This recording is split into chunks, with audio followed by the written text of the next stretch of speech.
talked about any Sunday races on this show since we've been doing it, Alexa. Almost all of our previews have been previews of things that are going to happen on Saturday. I think even once we did some Friday races, but now we're going to talk about a Sunday race, which is the Sunland Park Derby over at Sunland Park. It's not a 50-point Kentucky Derby race. It's a 20-point race, but it's still very valuable because the winner of this race won't be too far off from getting in the starting gate. And even if you finish second or third, it's nice to pick up some of those points, and then you can maybe try to get into another prep race and pick up more points in a month or so. So let's take a look at this field for Sunday over at Sunland Park. The Sunland Park Derby, they'll go 1 1/16 miles. It's a $400,000 purse.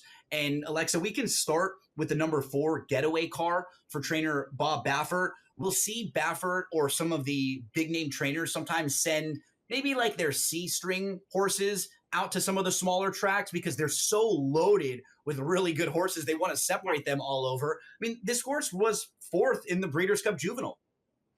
Yeah, and this is kind of cool. I like this race being at Sunland, kind of a smaller circuit, gives some of the smaller guys a chance to bring their best. But then, like you said, the big guys will bring over, their C-stringers to try to pick up points too.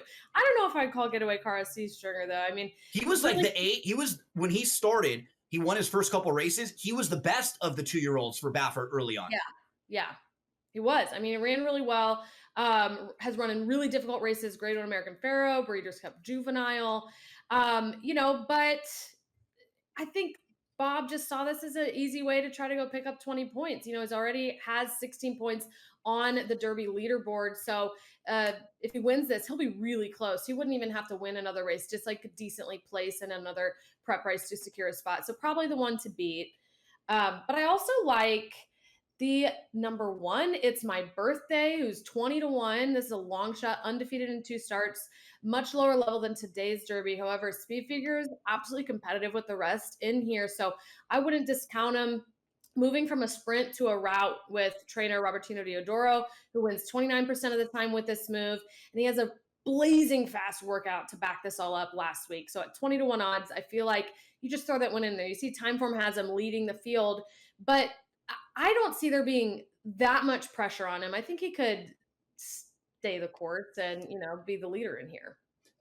David Aragona, one of our colleagues from Daily Racing Form, actually likes this horse too, Alexa. He put him right on top in the race in the race. He was braver than I was. Right? Favorite. I was like, I don't want to tout him on top. But all right, go David. Right. So who are a couple of the others that you liked underneath?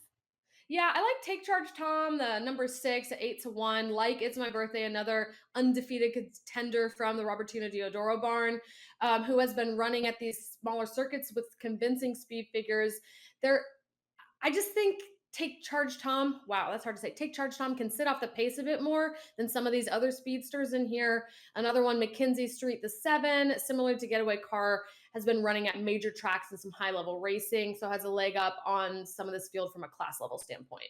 Kind of feels like you have Getaway Car, the 4, who's the one to beat, and then the next tier of contenders would be the number 8, Touchy, for Wesley Ward. I have some concerns with him.